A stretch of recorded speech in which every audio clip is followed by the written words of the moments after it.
On today's IRS tax refund update, as we have finally passed the tax filing deadline for the year, tax processing continues for millions of tax returns that have been submitted as far back as January, with refund delays increasing for many due to a variety of reasons. So we are going to recap the latest, including the next refund release date set by the IRS and some of the causes of those ongoing delays. Starting off with the latest, as the next batch of direct deposit refunds is scheduled for release on April 23rd, as confirmed by the tax transcript seen here. Now, if you're part of this latest refund batch, while most will receive it the day of, if not before, do wait up until April 29th for it to post to your bank account before initiating a payment trace with the IRS.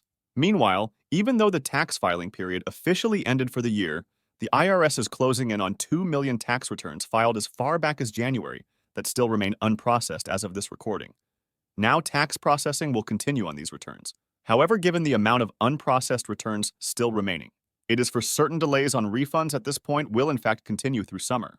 Now, recapping delays experienced by our viewers throughout the tax season, the most significant amount of refund delays has been as a result of reviews on tax refunds, whether a random review or because of a specific issue detected by the IRS computer system during tax processing.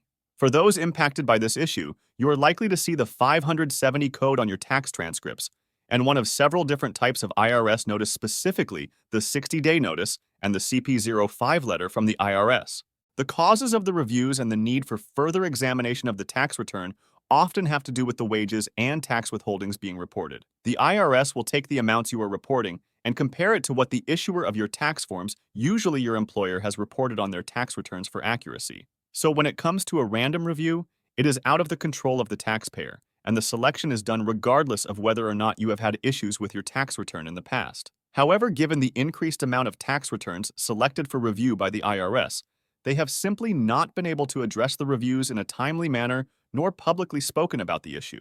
Another issue, if you're selected for wage and/or withholding verification, is in a number of cases the IRS still has not processed your employer's wage information, which means they have no information to compare your tax return, which means it must remain unprocessed until that information becomes available. However, we did see a number of impacted taxpayers last year submit tax forms to the IRS upon request, which was able to continue tax processing and ultimately release of their tax refunds. Meanwhile, another cause of refund delays for many, and another cause that usually random, is the need to complete ID verification.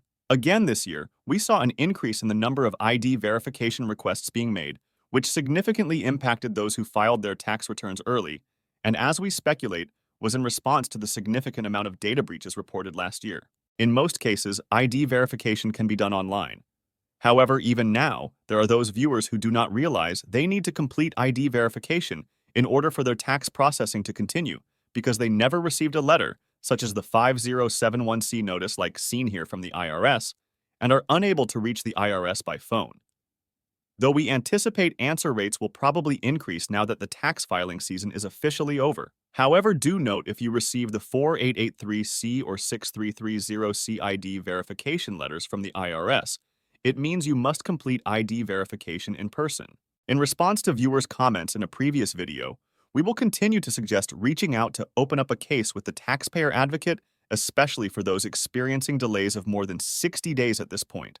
Now we make this recommendation based on the fact that a significant number of our viewers who experienced delays in 2023 and 2022 were able to get assistance from the taxpayer advocate, which we documented in detail in videos that were posted during those years. However, we will mention, as we mentioned in previous years, that not everyone that reaches the taxpayer advocate may not get a resolution, or that it could take a significant amount of time to see the issue addressed and refund released.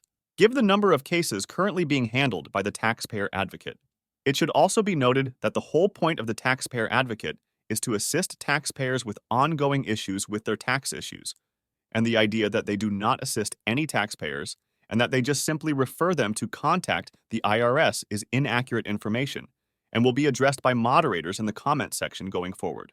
It is important to note that because of the extensive number of cases currently being handled with the advocate, new cases may not be able to be filed until June. However, it is advised for you to contact the taxpayer advocate for further information. Thank you to all our subscribers for your continued support to the channel, not only this year, but in previous years as we continued to cover the issue of tax delays.